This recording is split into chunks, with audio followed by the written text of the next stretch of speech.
Hey guys, Mike here with DSL Coaching, providing another, video for everyone. The last video I did on top, kind of market, niche saturation using Google Shopping with 10 plus stores and whatnot.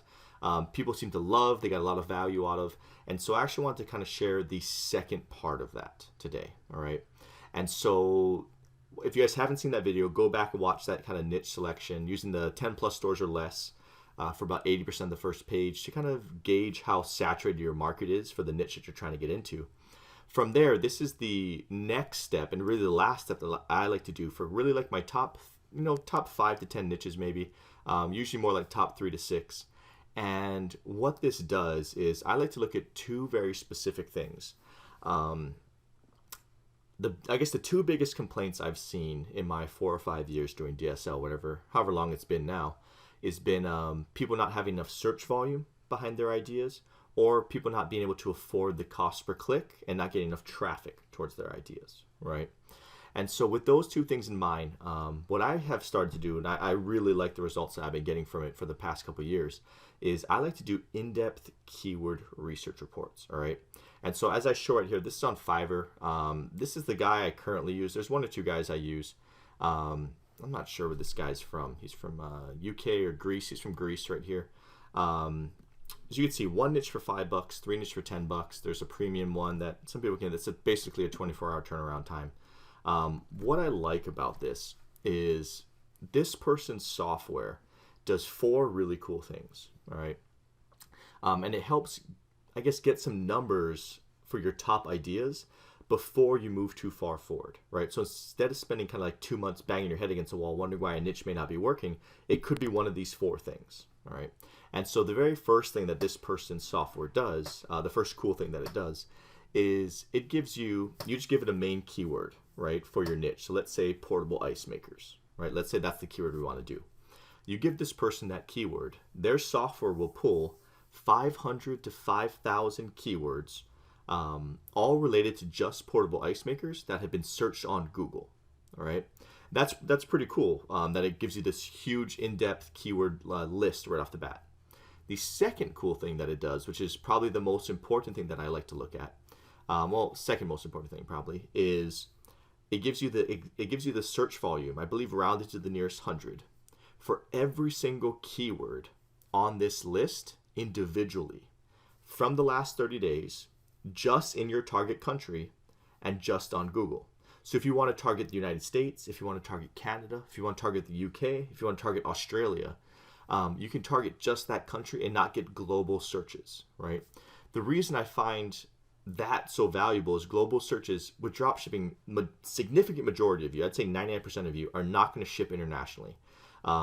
From the international shipping fees to just random VAT taxes, random taxes to other countries, it's a headache that the significant majority of you will never get to. And so you shouldn't have those global search volumes inflating some of the numbers that we're looking at. Target just the country you'll be working in, whether it's the US, UK, Australia. Those are usually the 3 main ones that I see in most of my coaching calls. Target that exact country so you get valid data to move forward with, right? And again, the nice thing is it is from the last 30 days, so it is a monthly search volume. It is for the target country, and it is just on Google. So this isn't Facebook, any social medias, Bing, Yahoo, anything like that. This is just Google. From there, what it also tells you, one of the most important things is the cost per click. This is the third really cool thing it does. It shows you the cost per click to be in the top spot for text ads, all right? Most of my experience, majority of PLAs seem to be cheaper than text ads. And so I usually take about 10 to 15% off whatever this number tells you. But it gives you a great idea of what it costs to be the number 1 spot for that PLA, for that ad, for every single individual keyword. Now, don't get me wrong, there are other things that Michael Erickson touches on, from conversion rate and click-through rate and all sorts of stuff like that plays into PLAs. But the bid is a huge component of it, all right? Last but not least, it does help those who are looking for SEO type of help. All right. To put it very simply, this gives you a numerical value. And basically, the lower this number, the better. And so if you see a number under 30, that's pretty good. If you see a number under 15, that's really good. and it basically tells you the odds of basically your chance of getting on the top page of Google, the first page of Google, for free. What keywords that you should be going after that make this happen. And so to give you guys a better example of this, I'm going to show you guys, this is our adult coloring book keyword analysis that we had done, I don't even know, 6-8 months ago. It actually doesn't come color coded. I did this myself. I don't know if I was just bored or something like that. But I did this myself, and what I wanted to show you is this is the exact report that you'll be getting from a Fiverr research like the one I had just shown earlier, and how it can be so valuable. All right, so to go over a couple of things, column A right here, this is, all I gave him was adult coloring books as the main keyword. His software grabbed all of this stuff, right? You can see all the keywords that has been yanked up from here. And so we got adult coloring books, adult coloring pages, coloring books for adults, coloring pages for adults. And the best thing is this is exact search phrases within Google. The next thing that we have that's pretty cool is the monthly searches, right? So this is the exact monthly searches for every single individual phrase that we have on here. So obviously adult coloring books has over 300,000 searches a month on Google. Adult coloring pages, 90,000. Coloring books for adults, 74,000, and so forth. And so this is a huge thing I like to look at. Usually, I'm looking for a minimum of 60,000 searches for all of column B. So I do understand that maybe me showing the adult coloring books that we're doing is a terrible example, because this one keyword alone is 5 times that minimum I'm looking for. But that is usually a minimum I'm looking for. And the reason behind that is that in most of the keyword reports that you get back, you know, maybe half of the stuff that we're getting is not going to be shown, or things that you aren't selling. So that 60,000 turns into 30,000. From there, that's 1,000 searches a day, right? With that said, with that 1,000 searches a day, just on Google, this isn't Bing, Yahoo, any other things. But most people are aiming for a 2% conversion rate, so 1 out of 50 clicks on their ads to make a sale. So if you told me that you're going to get 50 out of 1,000 visitors every single day, where everyone in the entire Google is competing for, no, that's 5%. I would say that I think you have a chance at that.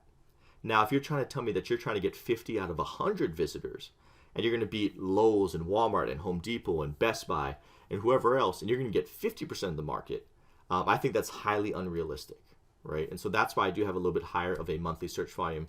One, you're going to cut and about half of it out, just saying that it's random stuff that you're not selling realistically. And then 2, it's going to be, again, because you do have to compete with other people in the marketplace, and getting 5% of that market share, I guess you could say, of the viable searches every day, I think is a good start to. It's a good start. It's a good number to ensure that you can make consistent sales, right? I think that is the goal that everyone's looking for. If you have a very expensive product, maybe making 1 sale a week. If you have a, on the lower end product, let's say $200, $300, you want to be making a sale a day, if not multiple sales a day. And the only way that's going to happen is if the search volume can support that. All right.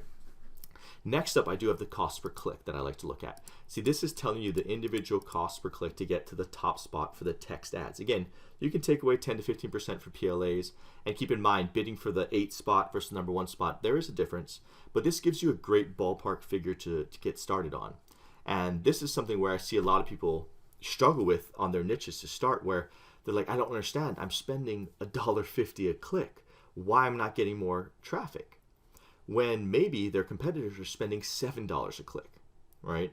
And they're never getting any traffic because their competitors aren't. You can't write all your competitors and be like, hey guys, can we spend $5 less for the next couple months so that I can actually get some traffic and sales, right? It's just never going to happen.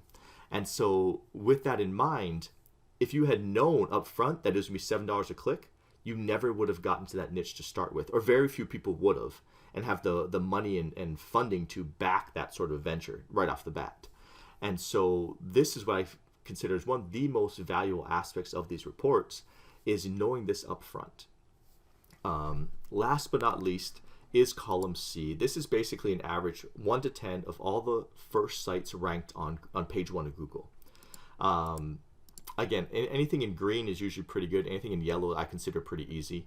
And what this is you'll see it's a numerical value based on domain age, amount of backlinks, all sorts of stuff that this software calculates. But basically, again, the lower the number, the better. If it's 30 or less, it's somewhat easy to rank for. If it's 15 or less, it's really easy to rank for on the first page of Google.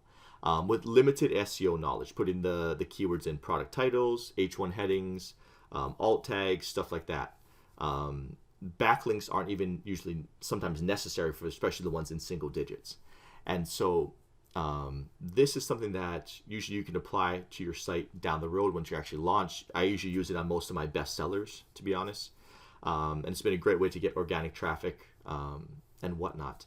So with that said, those are the 4 really cool things that I think an in-depth keyword research report can help people on once their niche ideas pass that initial video that I had kind of put out there a couple months ago. And so again, column A gives you 500 to 5,000 keywords directly from based on one keyword that you give this person. Column B is the monthly search volume for every single individual keyword on this list. Column G right here is the cost per click for every single keyword. I do want to again say this is for text ads. Text ads generally are a little bit more expensive than PLAs, so keep that in mind. But it gives you a nice ballpark figure. And last but not least is column C, which this is the organic ranking. So basically how to get free clicks on targeted keywords. And so the biggest thing I want to leave you guys with is that I do think monthly searches, column B, and cost per click are the 2 main things that I look at on this report. And if one of those 2 do not look good, I usually pass on it. And so what I mean by that is if monthly searches and organic rankings look good, but the cost per click is astronomical, I usually pass on it. I know a lot of people can make good money with dropshipping sites through SEO. In general, that takes much, much longer. Your fastest way to profitability, at least in my opinion, is going to be through paid traffic. So if these numbers look bad, you will not be able to make sales quickly. Not if you play the SEO game, you take 3 to 6 months, whatever, you can definitely make some sales. Don't get me wrong here, but if monthly searches or cost per click looks bad, I do not go forward with it. Right? Both of them have to look good, in my opinion, to move forward. And so again, the ultimate goal is a relatively high search volume, relatively low cost per click. That's what I consider a great niche. And so guys, I hope this helps you guys out. I hope this makes sense what I'm trying to talk about here. And so again, this person, it's just Ecom Grow or something like that right here. I'm sure Adam may put the link below. It's just some random link right here on Fiverr. To a guy who I've been recommending to my coaching calls, who does a nice job with the reports. I think he has 350 reviews already. And so guys, I hope this helps. I really hope this makes sense. And if you guys have any questions, please feel free to put the questions below the video, and I'll be more than happy to try to respond to them. All right. Thanks a lot, everyone. Chat soon.